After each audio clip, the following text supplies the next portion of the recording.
My mother died and left everything to my brother, not split. Not shared. Everything, the house, the savings, the safety deposit box I didn't even know existed until the lawyer's voice cracked reading the will. My name wasn't in it. Not once. Not even in a throwaway line like, "And to my daughter, I leave the dishes." That was the moment I stopped calling it grief. Grief implies love. Grief implies loss. But when you've spent your entire life being fed silence instead of affection, overlooked in favor of the golden child, grief becomes something else entirely, like staring at an empty photo frame, waiting for proof that you ever mattered. To begin with, my name is Angela Carr. I'm a public school teacher in Oregon. Single mom. 38 years old.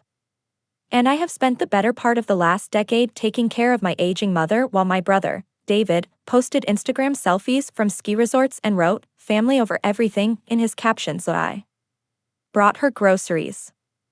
I took her to doctor's appointments. I cleaned her sheets when she was too weak to lift her arms. I read to her when her eyes started failing. And when her mind started going, I was the one who sat through the repeats, the same stories, the same questions, the same distant panic in her voice when she couldn't remember where she was. David showed up 3 times in 3 years, once for Thanksgiving. Once when she was hospitalized with pneumonia. And once when he needed her signature on a document for business purposes. I never saw what it was. She handed it to me to file away, and when I looked again, it was gone. I didn't question it. I wanted peace. I always wanted peace. Even if it cost me my place in the family, I told myself, be the bigger person. Be understanding. Be kind. Until the will, the lawyer's office smelled like carpet glue and stale printer ink. I sat in a wooden chair that creaked every time I moved. David was there, in a blazer too expensive for someone with no steady income, his wedding ring polished like he'd just dipped it in guilt. He didn't look at me. Not once. Just sat back with that smug, suburban enlightenment smirk he wore like armor. The lawyer, some overpaid estate specialist Mom had apparently hired 2 years before her death, cleared his throat and read from the document like it was scripture. "To my son, David Carr, I leave the entirety of my estate," the rest faded into static. I couldn't hear it. Not over the sound of my own body retreating from the room. It felt like I was watching it happen through thick glass. I clenched my hands in my lap so hard my nails left crescent moons in my palm. When it ended, I didn't ask questions. I didn't shout.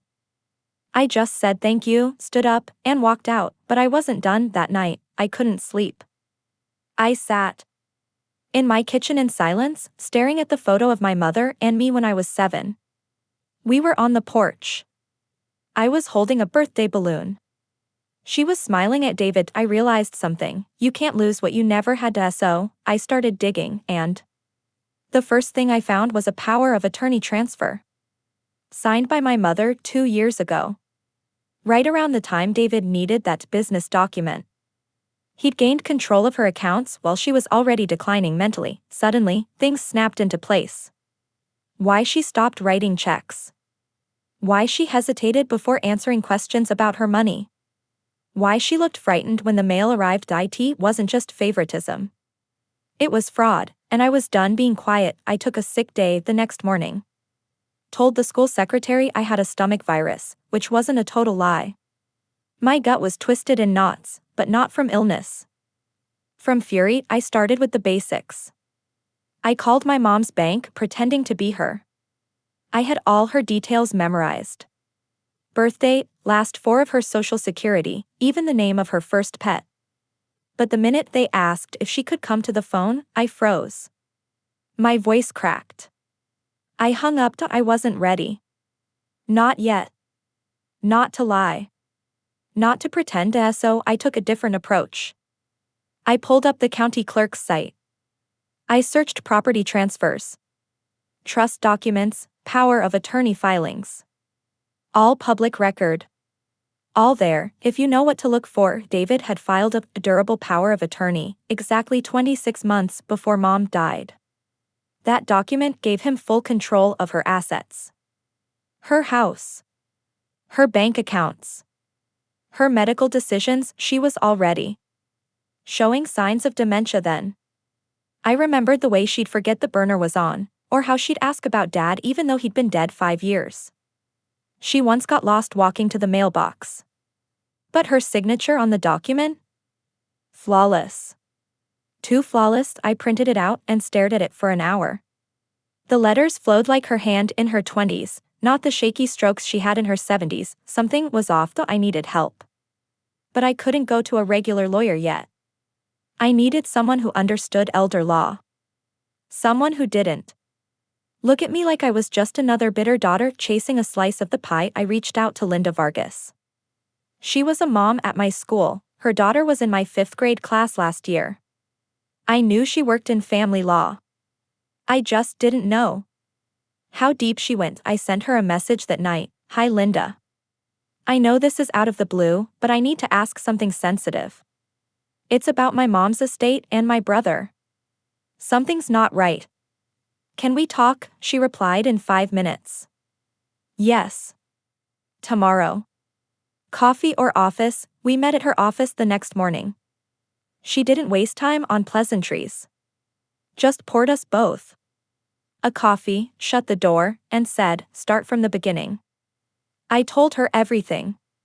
About the will. The power of attorney. The years I spent taking care of Mom. The sudden exclusion. David's smugness. His silence. His paperwork. Linda didn't blink. When I was done, she leaned back, laced her fingers, and said, if what you're saying is true, there's a case here. Fraud. Elder exploitation. Possibly undue influence. But we'll need proof. Real proof. Not just your memories. I handed her the printed power of attorney. She looked at it, then looked at me. This signature looks off. You have any samples from later in her life? I did. A birthday card from last year. A grocery list she wrote 2 months before she passed. Both scribbled, broken. Nothing like the document. Okay, Linda said. We'll get a handwriting expert. In the meantime, start gathering everything. Medical records, emails, texts, even voicemails. Anything that shows your mother's mental state when this was signed. I nodded, then I asked the question I'd been dreading, and the will? She exhaled slowly. Wills are harder to contest unless there's clear coercion or lack of capacity. But if the power of attorney is invalid, if your brother gained control through fraud, then everything that followed could be tainted. Including the will. Especially if he used that control to influence her decisions or isolate her from you. Suddenly, the air felt thinner. Linda leaned forward. Angela, are you sure you want to do this? This isn't about getting a piece of money. This will get ugly. It'll burn bridges that can't be rebuilt. I looked her dead in the eye. There are no bridges left. Just ashes. That night, I went through my mom's things. I hadn't touched them since the funeral. Boxes in my garage, still sealed. Her scent hit me like a wave, lavender and lemon oil. My hands trembled. Inside one box was a notebook. Grocery lists, budget notes, some prayers. Then, on a random page in the back, a single sentence written like a whisper, I feel like David is hiding things from me. I don't know who to trust anymore. I stared at it for so long the words blurred. It was the first time in my life I felt seen by my mother, and it was the last push I needed. I spent the weekend in a war zone made of paper. Every file, every envelope, every receipt she ever saved, I laid it all out in neat rows across my living room floor. My son, Caleb, stayed with his best friend's family. I needed silence. Not because I couldn't explain what I was doing, but because I wasn't ready to say it out loud. I'm preparing to sue my own brother. Damn, my fingers worked like machines, sorting, highlighting, scanning. I found old bank statements with check numbers that didn't align. Withdrawals in round numbers. Frequent transfers to DC Holdings LLC, a company name I'd never seen before. A Google search showed it belonged to David. Registered 4 months before the power of attorney was signed. That was the crack. And I intended to drive a hammer straight through it. Monday morning, I handed it all to Linda in a thick accordion folder. She flipped through it quietly, lips tightening with every page. "Angela," she said finally, "this is good." "Really? Good. These transfers? If they were done under a fraudulent POA, they're theft. If he used that company to pull funds while she was mentally compromised, we're looking at serious charges." I didn't feel triumphant. I felt tired. But there was something growing in me now, not anger, not hope. Something colder. Sharper.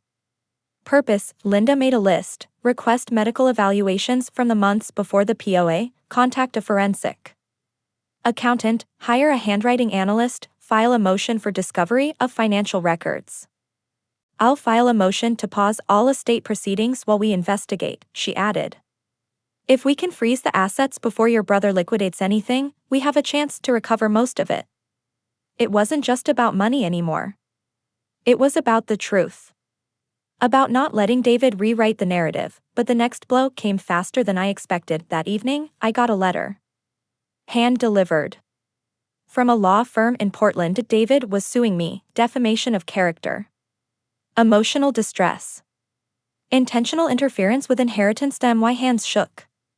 But not from fear, from disbelief. He was trying to scare me into silence. I called Linda. She laughed, not cruelly, but the way someone does when they've seen this tactic 100 times. "This is textbook intimidation. He knows you're close to something real. Don't respond directly. Let me handle it." Still, I couldn't stop the memory that surfaced. Christmas, 1997. I was 10. David was 12. Mom had bought him a Game Boy. I got a used book. I hadn't said a word, just smiled. But later that night, I overheard her whispering to a neighbor on the phone, "Angela's always been the quiet one. David needs more attention. Boys drift if you don't anchor them." That was the moment I learned to disappear quietly, but not this time. I started journaling every interaction with David. Every memory. Every financial inconsistency. Every time Mom mentioned confusion, fear, or money she didn't understand. Then I remembered something odd. 6 months before she died, Mom had suddenly canceled her cleaning service. A woman named Rosa, who'd been with her for years, said David insisted she didn't need it anymore. I'd brushed it off at the time, thinking maybe she was trying to save money. But now, I called Rosa. She answered on the second ring. "Rosa, this is Angela Carr. You used to clean for my mom." A pause. Then, "Oh, yes. I remember. I'm so sorry about her passing. Can I ask, why did she cancel?" Another pause. "She didn't. One day, your brother came over while I was there. Said she didn't need me anymore. Your mother cried. She begged me not to go. But he said she wasn't in her right mind and I needed to leave." I gripped the counter until my knuckles went white. "Would you be willing to write a statement about that?" Another pause. Then, "Yes. I saw too much. I knew something wasn't right." It was the first real witness I had. A neutral party. Someone outside the family, and suddenly, I could feel it, like standing on a frozen lake and hearing the first crack. David's carefully constructed world was beginning to splinter. The moment I realized David was scared wasn't when I received the lawsuit. It was when he texted me out of nowhere. "David, we don't have to let this get ugly. Let's talk. Just us." It was the first time he'd contacted me directly in over a year. I didn't respond. I sent the message to Linda. Her reply was instant: "Do not engage. Forward everything to me. He's trying to bait you into a verbal mistake he can use later." So I sat on my hands, and I waited, and while I waited, I worked. The handwriting expert came back with a preliminary report. The signature on the power of attorney form was highly inconsistent, with samples from the same time period. The analyst noted tremors, pressure inconsistencies, and stroke curvature that pointed to a different hand entirely. Translation: it might be forged. We couldn't accuse him of that outright, yet. But it gave us grounds to file a formal contestation of the POA. Once that motion hit the court, all of David's transactions during that period would be subject to review, including the trust transfer. That's when I learned something new, something gutting. My mother had created a trust a decade ago. It named both David and me as equal beneficiaries. But 2 years ago, under David's guidance, she revoked that trust and transferred all assets directly into his name through the will. We obtained the revocation document through a court subpoena that was dated 6 days after she'd been hospitalized for what I remembered as a fall. But in her medical records, I found the truth. She'd suffered a transient ischemic attack, a mini stroke, and had been confused, disoriented, and unable to remember basic facts for 3 days following. The neurologist had noted possible cognitive impairment in her file. 6 days after that, she revoked a 10-year trust and handed everything to David. It was enough to make my stomach turn, and then Linda said the words I'd been waiting to hear: "We're filing for injunctive relief and petitioning to freeze all assets immediately. If a judge sees what we have, there's a good chance they'll stop any disbursements until this is settled." But I didn't want just a freeze, I wanted the world to know what he did. So we added something else to the filing, a motion to compel David to submit all communication with my mother from the last 2 years, texts, emails, financial records, phone logs. He tried to object. He claimed his phone was lost during a camping trip. We subpoenaed the service provider anyway. Call logs don't lie. It was like watching a house of cards collapse in slow motion. One lie led to another, each more desperate than the last. The court scheduled a hearing. David showed up with his lawyer, a slick man with expensive shoes and empty eyes. I wore a navy dress and a calm expression. Linda did the talking. She presented the medical notes, the handwriting analysis, Rosa's signed witness statement, the evidence of David's LLC, the questionable transfers. David's lawyer objected at every turn. But the judge, a stern woman in her 60s, listened carefully. And when Linda was finished, the judge turned to David's lawyer and asked a simple question: why did your client obtain power of attorney during a period of cognitive instability? The silence in the room was brutal. After the hearing, as I stood outside the courthouse, David finally spoke to me, not in text, not through a lawyer, in person. "You always were the jealous one," he said. "You never could stand it when Mom loved me more." I looked him dead in the eye. "She didn't love you. She feared you. There's a difference." He flinched. Just slightly. But I saw it. I walked away before he could respond. That night, I sat on my porch with a glass of wine. For the first time in years, I felt something close to stillness. But I knew this wasn't over. It was just beginning. The morning the judge's ruling came down, I was sitting in my car outside the school, hands clutched around a paper coffee cup that had gone cold. I didn't go in. I didn't listen to the morning announcements. I just waited. When Linda called, her voice was calm. "Professional, we got the freeze." The judge granted the injunction. All estate assets are on legal hold pending investigation. I didn't cheer. I didn't even smile. I just exhaled. Slow. Controlled. Like I was letting out 10 years of being overlooked. David couldn't touch a dollar now, not from the house, not from the savings account, not from the mysterious LLC he used to siphon funds. Everything was locked. Linda added, "We'll move into discovery next. I'll need you to be ready, this is when it gets ugly." I said, "I've been living ugly for years. I'm not scared of the dark anymore." And I meant it. That week, I restructured my schedule at school. Moved my classes to mornings. Told the principal I was handling an ongoing legal matter and needed flexibility. She nodded like she understood more than she let on. "You'd be surprised how many women walk through this," she said softly. She wasn't wrong. In the evenings, I reviewed documents, depositions, exhibits. My dining room had turned into a legal war table. Caleb would walk by and peek at the stacks of papers like they were magic spells. One night he asked, "Is Uncle David in trouble?" I didn't lie. "Yes." He nodded. "Good. He was mean to Grandma."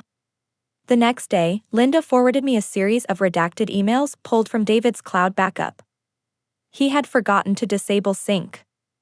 Amateur mistake, what I read made my blood run cold. There were messages between David and Mom's former financial advisor. In one email, David wrote, "My mother's mental state is unpredictable. I need to ensure her estate is streamlined now, while she's still technically of sound mind. I can't let Angela interfere." That was dated a week before the POA. Another email, months later. Angela's playing nursemaid, but she doesn't understand the larger picture. She's emotionally reactive and unstable. She'll burn through Mom's savings if I don't step in. That wasn't just arrogance. That was groundwork, planting a narrative to justify control.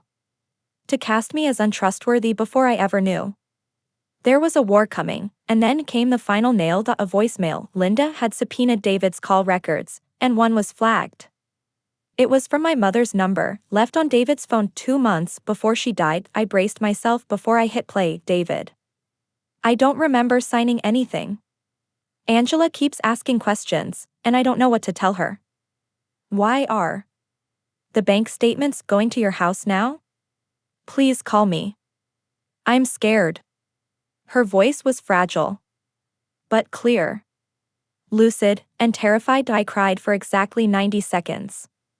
Not because of the betrayal, but because it confirmed what I'd long suspected. She knew. Deep down, she knew something was wrong.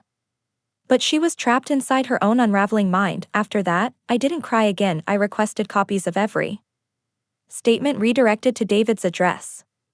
We built a full timeline of his control, the financial bleed, the manipulation, the estate rewrite. Then I found the obituary. I hadn't looked at it before. I was too numb when it first ran. But now, something caught my eye. David had written it, survived by her loving son, David Carr. She was preceded in death by her daughter Angela, who passed in childhood. My breath caught. He'd erased me entirely. He didn't just want the money. He wanted to rewrite reality. To bury me before I was ever gone. I printed that obituary and slid it into the evidence binder without a word. That night, I stood in the mirror for a long time, looking at myself. Not trying to find the soft teacher. Not the tired mom. Not the overlooked daughter. I was looking for the weapon, and she stared back. The first time I walked into deposition, I expected something dramatic, maybe tension in the air, a legal standoff like in the movies. But it wasn't like that. It was colder. Quieter. Sterile. David sat across the table in a charcoal suit, his lawyer beside him. He didn't look at me. Just adjusted his cufflinks like this was beneath him. Linda sat to my left. Calm. Controlled. Her legal pad was already half filled with notes. Before we began, the court reporter clicked her pen. The recording light blinked on, and then the questions started. At first, David answered smoothly. Polite. Calculated. Yes, my mother trusted me. No, I never coerced her. Angela was always emotional, never good with details. I didn't flinch. I watched every word fall out of his mouth like poison wrapped in sugar. Then Linda slid the email printouts across the table. Mr. Carr, can you confirm this is your Gmail address? He glanced. Nodded. And this email, dated June 4, 2023. Where you state your mother is technically of sound mind but unpredictable, can you explain that? David paused. I was concerned for her well-being. Linda smiled, just slightly. Yet you used that phrase as justification to revoke a long-standing trust that split assets equally between you and your sister. Why not preserve that structure? If your intentions were pure? He shifted. Loosened his tie. My sister wasn't reliable. Then she hit him with the voicemail. The reporter played it aloud. My mother's voice filled the room. Why are the bank statements going to your house now? The silence that followed felt like a cracked bell, still ringing. David's lawyer muttered, we object to this line of questioning. The court reporter noted it. But the damage was done. Linda leaned in. Mr. Carr, do you recall informing the family that your sister was deceased in your mother's obituary? His lawyer jumped. Irrelevant. Linda slid the printout across the table. Anyway, irrelevant to the will. But relevant to the mindset of someone trying to eliminate opposition. David looked rattled now.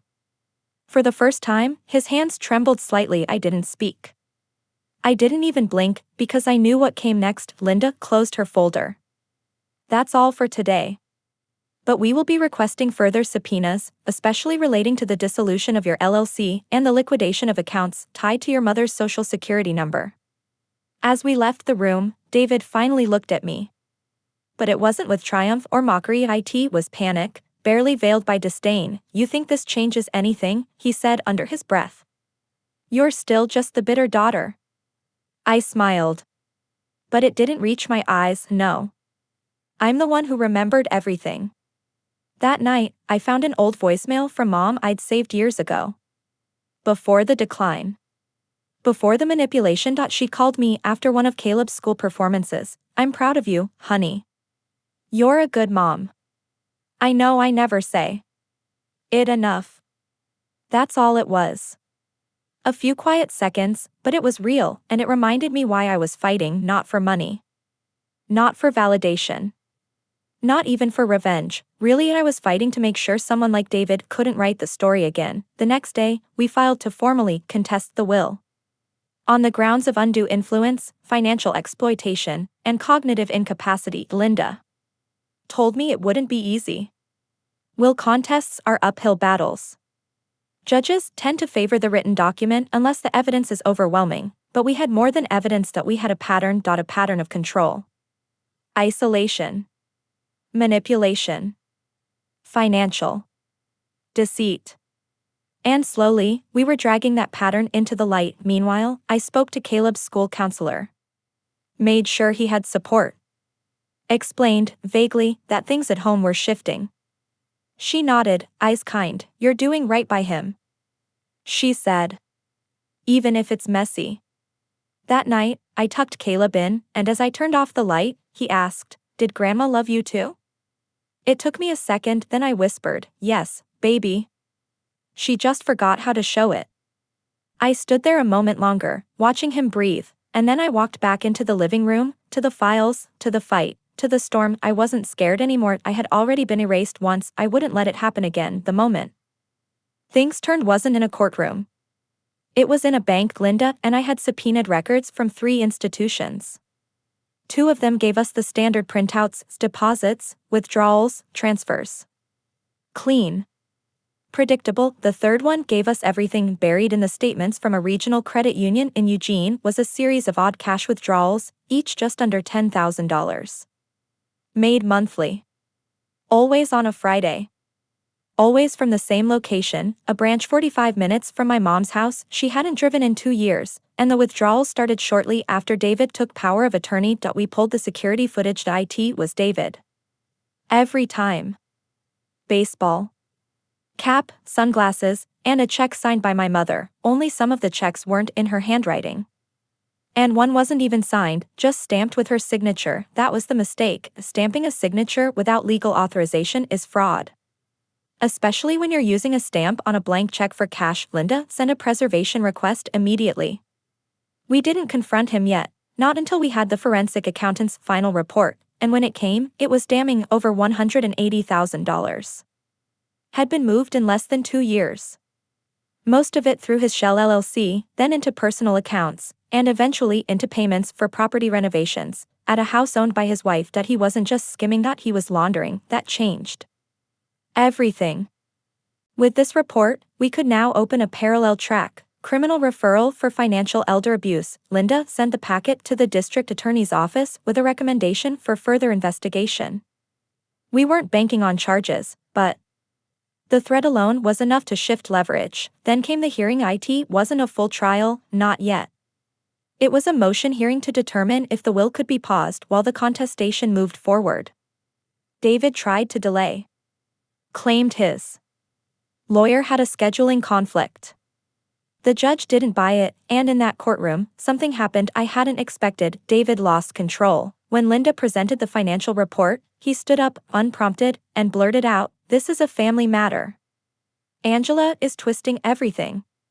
The judge banged her gavel once. "Hard, Mr. Carr, you will sit down. And you will let your attorney speak on your behalf." He sat, red-faced, Fists clenched, Linda calmly handed over the photo stills from the bank footage. Your Honor, these transactions suggest not only mismanagement but active fraud. We're requesting that the estate be placed under independent administration pending the outcome of the will contest. The judge didn't respond right away, she simply nodded. Took a breath. And then ruled all estate assets will be placed under the control of a temporary court-appointed administrator. No disbursements to heirs. No liquidation. No transfer. Effective immediately. It was a partial win, but a huge one. David looked like someone had pulled the floor out from under him. Afterward, in the hallway, he caught up to me. No lawyer this time, you think you're better than me now, he hissed. You always played the victim. I turned to him slowly. My voice flat, I played nursemaid while you forged documents. He blinked, Mom wanted me to have it. He said, but his voice cracked. She didn't trust you. Then why did you erase me? I asked. Why tell the world I was dead if you were so secure in her love? He had no answer, just silence, and I realized something in that moment. David wasn't just greedy. He was insecure. Deeply.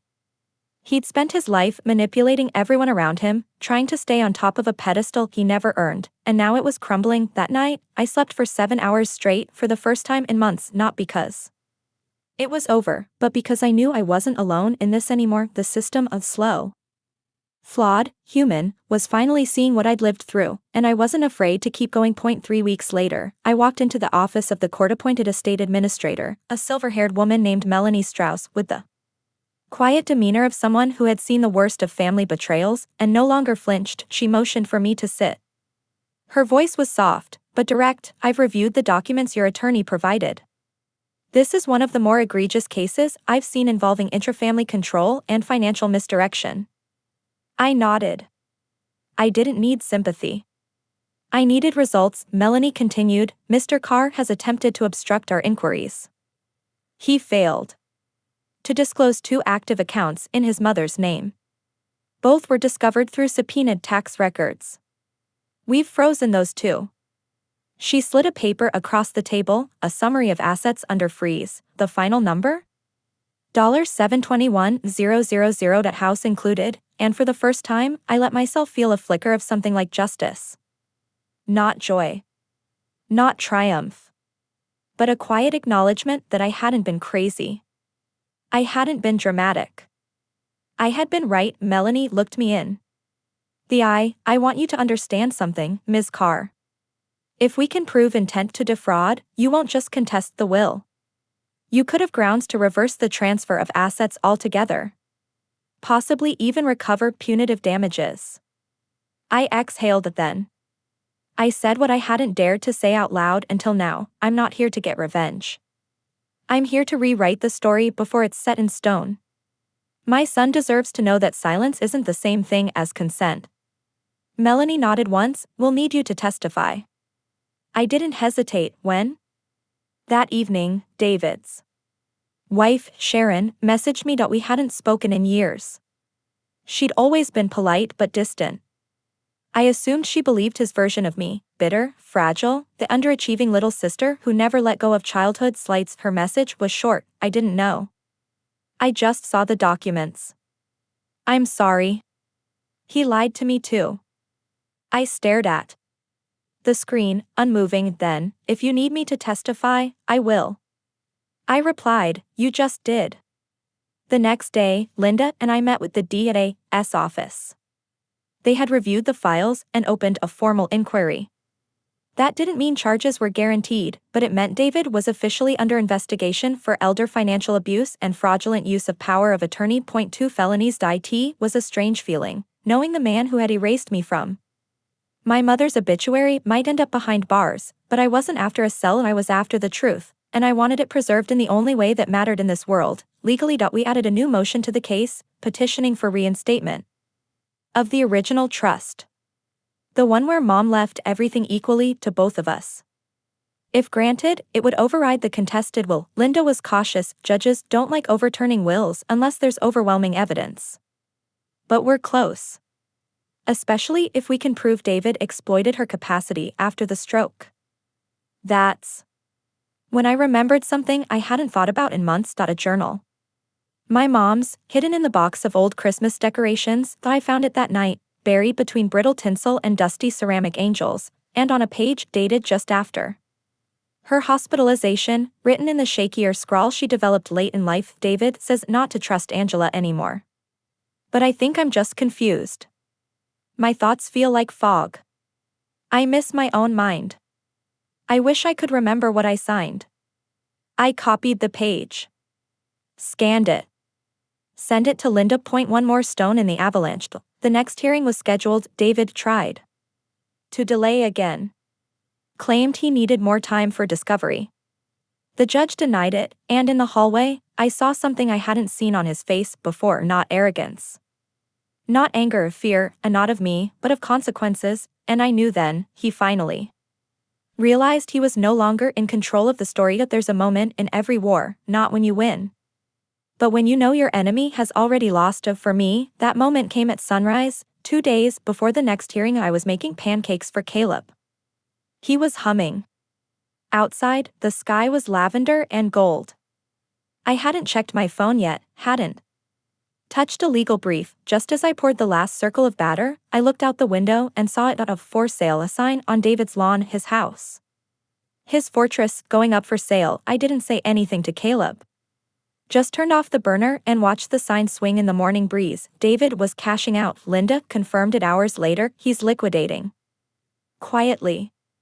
It's likely he's trying to move assets before the fraud case progresses.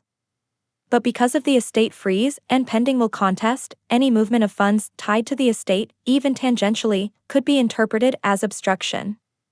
Especially since Sharon, his wife, had already distanced herself publicly. Linda filed a notice of concern with the court within the hour, and that's when things really started to spiral. The judge, no longer tolerant of David's tactics, issued an emergency order.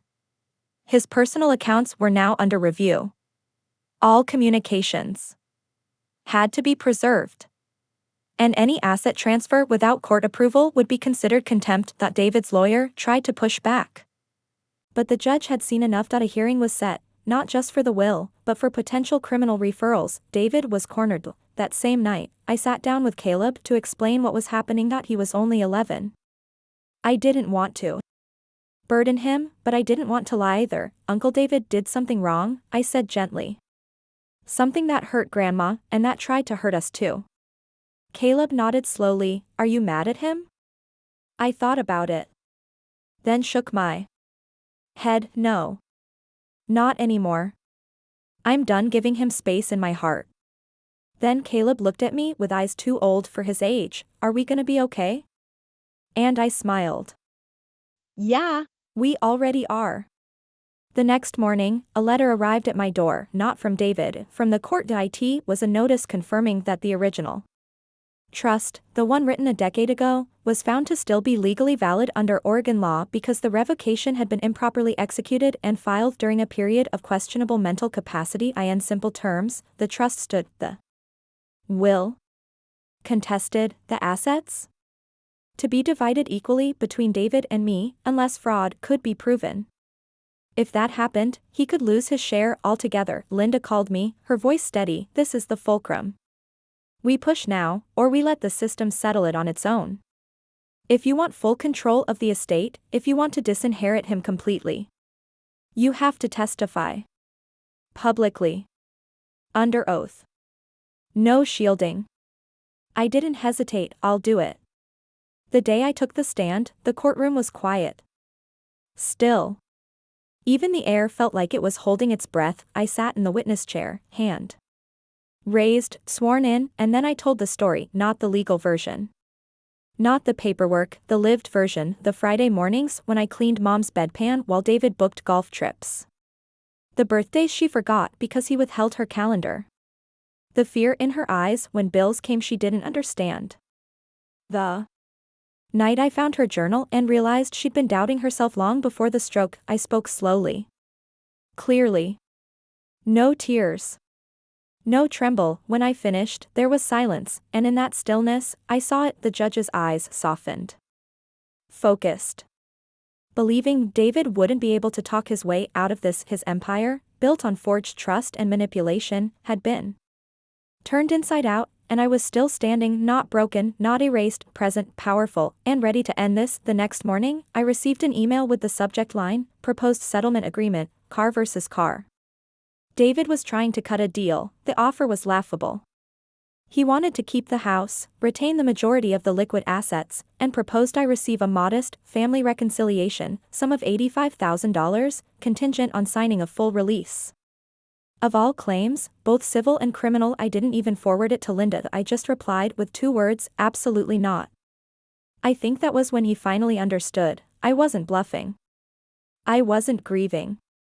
I wasn't hoping for peace anymore. I was hunting truth, and I had already bled for it. Linda reviewed the document anyway, as a formality. Angela, this is insulting, she said, flipping the final page. This isn't a settlement. It's an attempt to keep you quiet before the DA decides whether to file charges. I nodded. We're going all the way. And we did. The forensic handwriting expert testified next. She'd examined over 30 samples from my mother across a 10-year period. Greeting cards. Lease renewals. Doctor intake forms. Grocery lists. The power of attorney's signature from 2 years ago? She called it, incompatible in stroke pattern, pressure, and form with all other samples. Her conclusion, it is highly likely this signature was either forged or executed under duress. David's lawyer objected, but it didn't matter. The judge admitted it into the record. Then came Rosa, the former cleaning woman. She took the stand, hands folded nervously, but her voice was steady. Mrs. Carr cried when I was asked to leave. She didn't understand why. She told me, Angela never would have let this happen. I remember that clearly. The judge leaned in, and did you witness any signs of memory problems or confusion during that time? Yes, Rosa said. She forgot my name sometimes.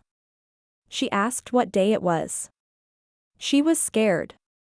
And David, he talked over her. All the time. Simple. Direct. Devastating.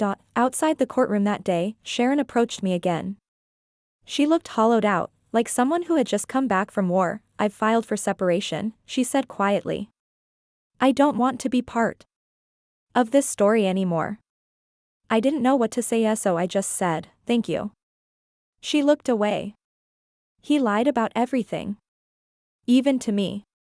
And then she handed me something, a USB drive. I found these while backing up our family photos. I didn't know what they were. But now I think, maybe they matter. They did, inside were screen recordings David had made from his laptop, captures of bank statements, document edits, and most notably, one folder labeled Chem Trust, Rewrite. Dated weeks before the trust was revoked. He'd been planning it before Mom even got sick. Linda's hands trembled slightly as she held the drive. This seals it. The DA filed formal charges the next week, financial elder abuse, forgery, fraudulent use of power of attorney, 3 felonies. David was arrested at his home. It wasn't televised, but I saw the mugshot. He looked small. Pale. Like a man who couldn't believe his world had collapsed, but it had, because I didn't let him bury me, because I stayed, because I fought. In the final court session, the judge ruled in our favor. The revocation of the original trust was invalid. The forged power of attorney nullified. David's share of the estate was stripped entirely due to intentional misconduct and breach of fiduciary duty. Everything returned to my mother's original intent, 50/50. But now?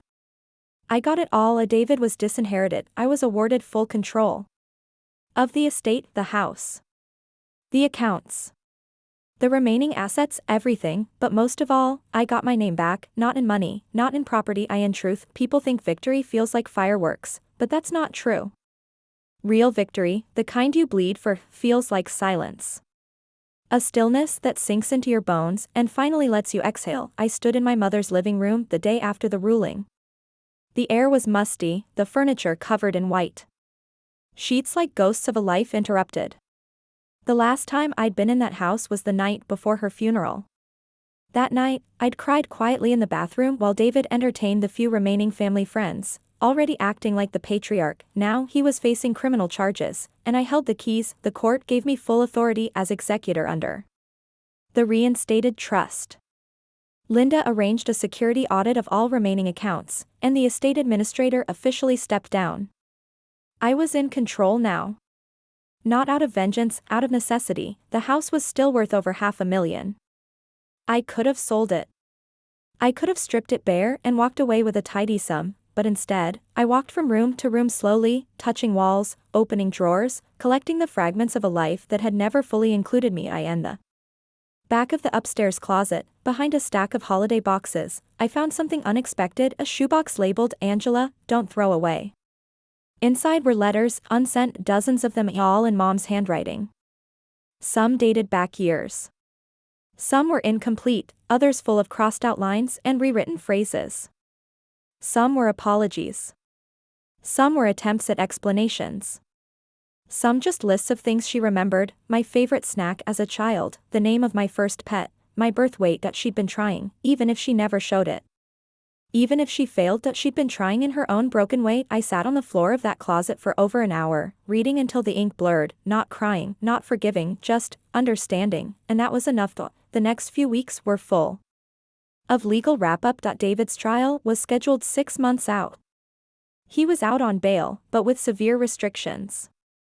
His passport was confiscated. His accounts monitored. He tried to reach out again, this time through a third-party mediator. He wanted to settle privately. He offered to issue a public apology in exchange for leniency in sentencing recommendations. Linda advised me not to respond, but I told her I wanted one more meeting, not to negotiate. To ended on my terms. We met in a monitored room at his lawyer's office. Glass table. 2 chairs. No noise. He looked thinner. Older. Unshaven. But the arrogance still flickered behind his eyes. Angela, he said softly, this has gone far enough.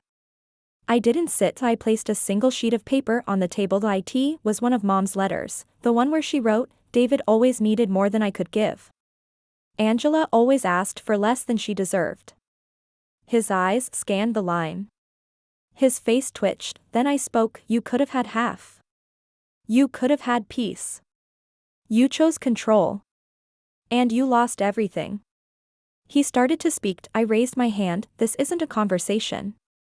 This is a goodbye. Then I walked out, and I didn't look back. I sold the house 6 weeks later, not for the money, but because I needed to close the door, literally and figuratively. I took the proceeds and did 3 things: paid for Caleb's college fund in full, donated $25,000 to a local senior advocacy group specializing in elder abuse prevention, bought a small cabin an hour outside the city.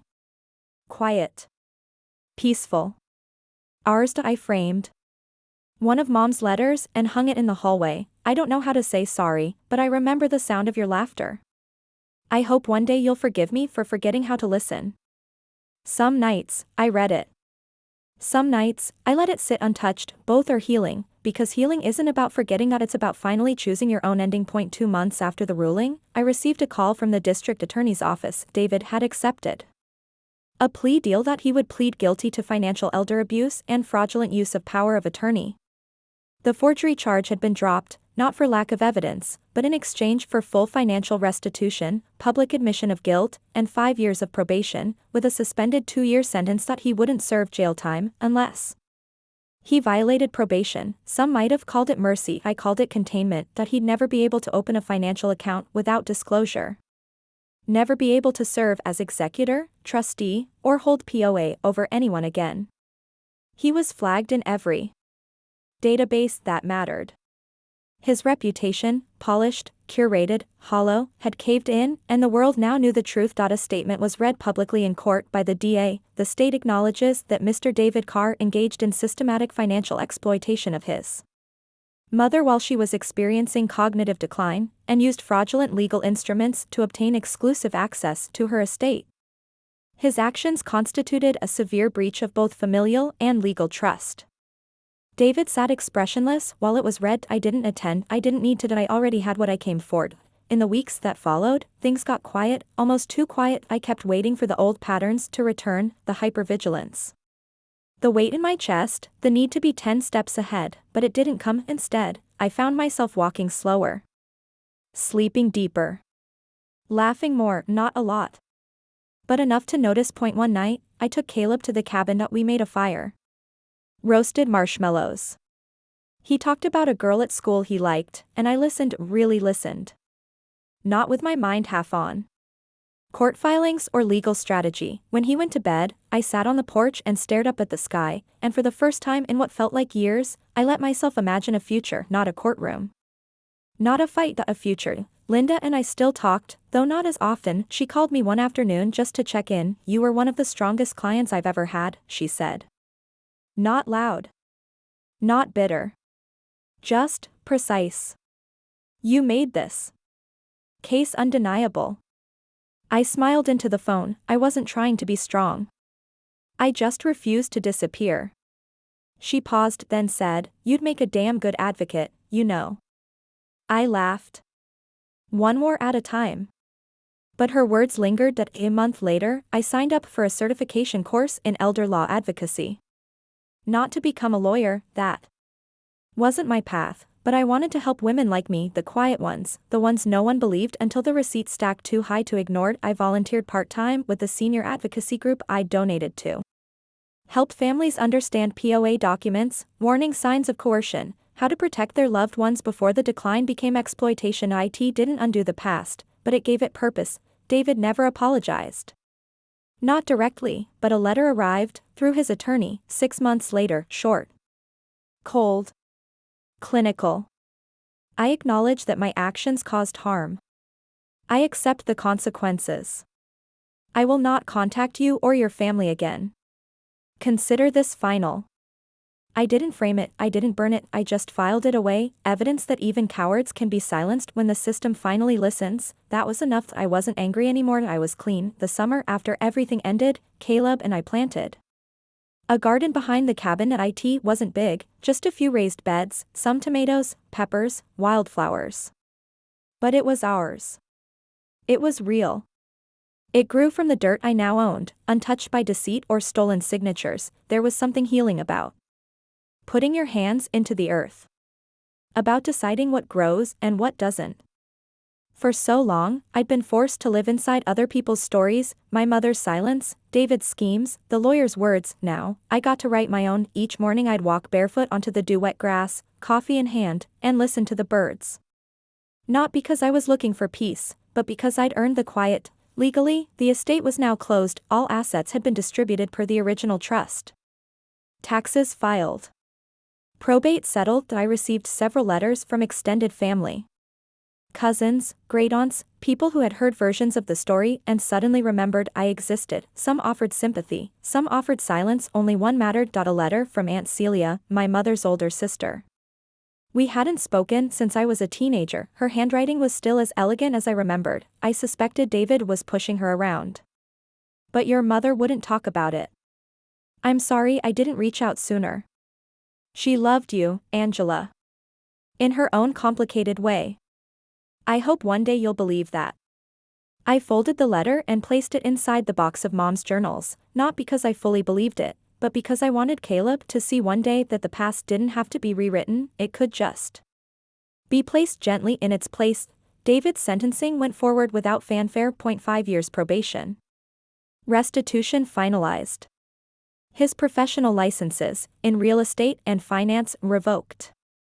His name appeared in the state registry for elder abuse convictions. It won't come up in every search, but it will come up when it matters, and that's what justice looks like sometimes, not a headline, but a scar that never fully fades. A few months later, I was invited to speak at a local legal seminar, a panel on real-world financial abuse cases.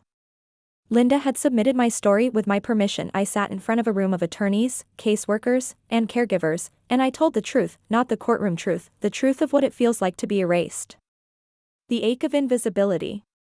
The gaslighting. The isolation.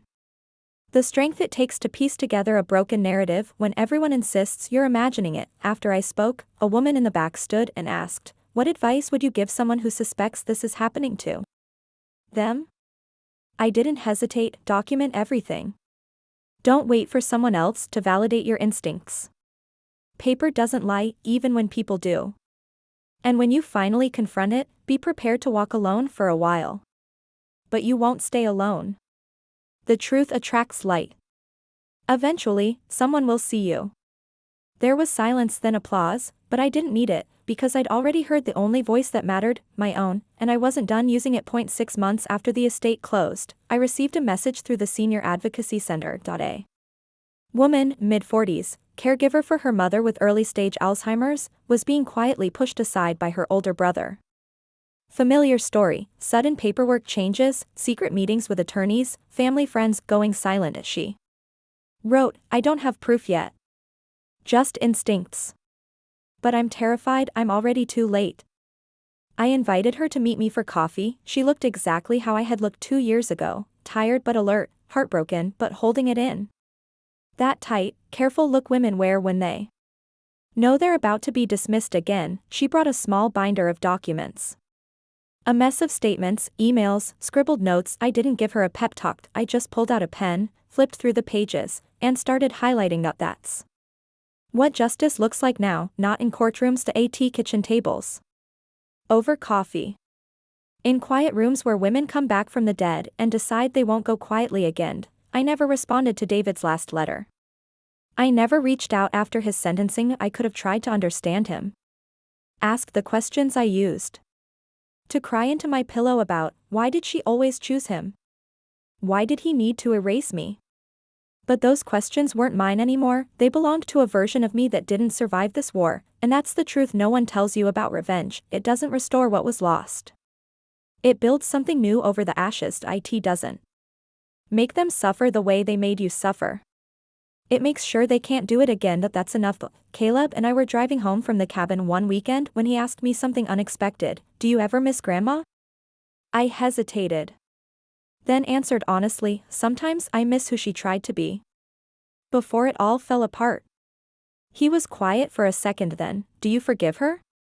That took longer. Eventually I said, "I forgive the part of her that wrote my name down. Even if she never spoke it enough." He nodded like he understood. I think, in some ways, he already did. I kept one thing from the house, an old picture frame. Wood, a little chipped, painted sky blue. Inside it, a photo of me at 7. Grinning, holding a balloon. Mom beside me, looking at David, and under that photo, folded behind the glass, a note I'd written at 10 years old, found in her drawer after she died. "One day I'll be someone worth noticing. I don't need to write that anymore, because I already am." The cabin became more than a retreat. It became a boundary line, a place that existed outside of what they tried to take from me. No one else's name was on the deed. No signatures but mine. No shared memories. Just the sound of wind through pine, Caleb's laughter echoing through the trees, and my own breath, steady for the first time in years. Sometimes, when the world got loud again, court follow-ups, advocacy work. Late-night emails from women trying to claw their way out of invisible prisons. I'd drive there alone and sit on the porch in the dark, not to see or why.to listen.to remember the silence that raised me, shaped me, and nearly smothered me, and how I learned to speak through it anyway. David's case faded from public view after sentencing. He moved out of state, according to Sharon. The house was sold to a young couple with 2 kids and a golden retriever.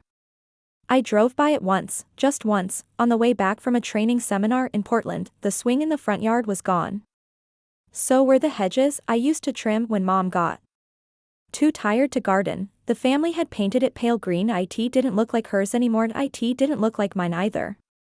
It was a house, and now it was someone else's story. I drove past without slowing down. I published an op-ed 6 months later, "What We Lose When We Ignore the Quiet Daughter." It went viral in the advocacy world. Emails poured in. Some from women in their 20s, others in their 70s. One message simply said, "Thank you for saying the thing I've been screaming inside my head for a decade." That line stayed with me, because that's what this had been all along. A scream I learned to shape into a scalpel. Caleb entered middle school with more confidence than I ever had at that age. His teachers called him focused, kind, deeply observant. I knew where that came from. Watching his mother fight without raising her voice. One night, he came home with a homework assignment: interview someone who had overcome something difficult. He picked me yet he asked the standard questions, what happened, what I felt, what I learned, but at the end, he asked something else. Do you think justice made you happy? I paused. No, I said. Justice didn't make me happy. He tilted his head. Then what did it do? I looked him in the eye. It made me whole. He smiled. Wrote that down, and that's when I realized, he'll carry the truth I earned. Long after I'm gone. That's my legacy, not the money. Not the courtroom victories. Not even the garden we planted. It's the quiet boy who watched his mother walk through fire without losing her shape. Autumn came early that year. The trees around the cabin turned the kind of gold that doesn't ask for attention, it just glows. Caleb and I raked leaves into piles, then jumped in them like kids half our ages. For a few brief weeks, the world felt untouched by courtrooms, affidavits, and forged signatures, but then I received a certified letter, not from David, from the Oregon Department of Justice. They'd completed their independent investigation and finalized the record. David Carr was now permanently disqualified from serving as fiduciary, trustee, or power of attorney for any individual in the state of Oregon. It wasn't national. But it was a start. I pinned the letter to my bulletin board beside Caleb's latest art project. Not out of spite, but because it was proof, in black and white, that silence doesn't have to win, that gaslighting has a shelf life when it meets evidence, that being the quiet daughter doesn't mean being the defeated one. Linda retired 2 months later. She sent me a card, handwritten. Of course, you reminded me why I started this work in the first place. Stay cold. Stay clear. Stay dangerous in the ways that matter. I smiled when I read it. I wasn't cold by nature. But I had learned that coldness was sometimes necessary. That there are things warmth can't fix, like manipulation, or betrayal dressed in family ties, and the only way to stop someone who silences you is to speak the truth louder than they ever expected you to. That winter, I gave a talk at a small college in Portland, guest speaker for a class on women and justice. I stood in front of 21 students, most of them women, all of them watching with quiet intensity. I didn't talk about the money, I talked about what it means to be erased. To be written out of your own mother's obituary. To be told you don't matter by people who smile when others are watching. To spend years wondering if your silence was mistaken for grace, when really, it was just survival. One student raised her hand. What made you keep going? I thought about it, then said, because one day, I realized I didn't want to survive quietly. I wanted to live loudly, even if my voice shook. The room fell silent, not the stunned kind of silence, the kind that meant they understood. David sent one last message. Through his lawyer, as always. A generic legal notice. He was relocating out of state and wanted assurance there would be no future legal action taken by Ms. Carr. I signed the form. With a caveat, no further action, contingent on no further contact. Ever. My final boundary, not made of emotion, made of law, the strongest kind. That night, I poured a glass of wine, stepped outside into the cold, and stared up at the stars. The war was over, there were no fireworks, just stillness, the kind of stillness that tells you were never crazy. You were never too sensitive. You were never wrong for asking for fairness, they just didn't expect you to ask twice. A spring returned the way it always does, slowly, stubbornly, like it wasn't sure it was allowed to be. Why then, the news of David's case had faded from the public eye. No articles. No gossip. Just a name in a database, a record in a courthouse, and a sister who didn't flinch when she heard it anymore. I was preparing a presentation for a conference on elder law reform when I came across the original email. I had sent Linda Vargas, that first desperate message I typed in the dark, not knowing if I was crazy or finally waking up. Something's not right. Can we talk? I stared at those words for a long time. They were soft, polite, careful, and they were the beginning of everything. It struck me how different I sounded now. How I no longer asked permission to be taken seriously.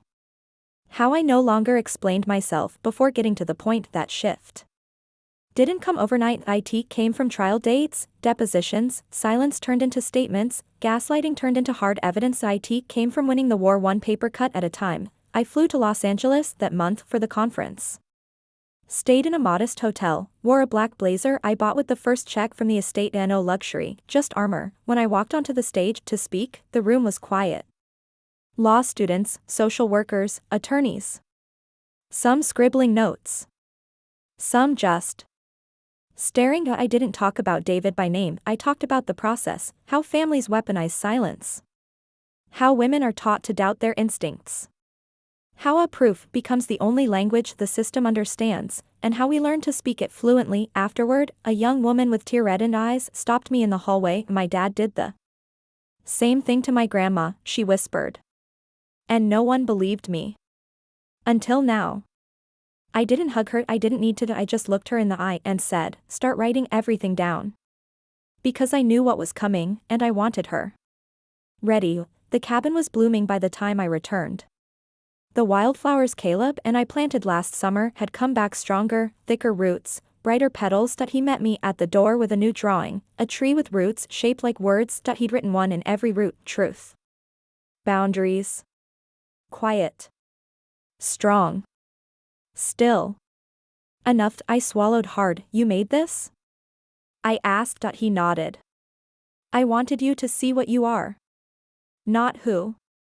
What? And he was right, I wasn't just a daughter anymore, I was a monument, built from the silence they gave me, and rebuilt with the voice they never expected I'd find. Late that summer, I received a request I hadn't anticipated. The Oregon Bar Association wanted to feature my case, anonymized, in a training series for new attorneys on elder abuse, contested estates, and undue influence. They weren't interested in the courtroom drama, they were interested in the pattern, how the abuser isolates, how they manipulate through concern, how they silence the primary caregiver while portraying themselves as the savior. How easy it is to slip forged documents past sleepy systems. I said yes, not because I needed the spotlight, but because I knew that somewhere out there was another Angela, another quiet daughter being erased while the world clapped for her brother. If my story could become a warning, a lesson, a red flag in someone else's file, then it was worth being cracked open again. Meanwhile, David stayed gone. He'd relocated to Arizona, according to court records. No job listings. No updates. No posts. He had vanished the way men like him do when the mask finally sticks to their skin. Occasionally, I'd receive a legal ping, a routine check confirming he remained in compliance with his probation. No violations. No contact. Just a ghost who once tried to bury me and ended up digging his own grave instead. I never replied. Silence, used correctly, is the sharpest blade. In early September, I visited Mom's grave for the first time since the ruling, not because I missed her, but because I needed to return something. I brought one of the letters I'd found, the one where she wrote, "Sometimes I think you were stronger than I gave you credit for. I see it now, but too late." I read it aloud, then I folded it and placed it under a stone at the foot of her headstone. No tears.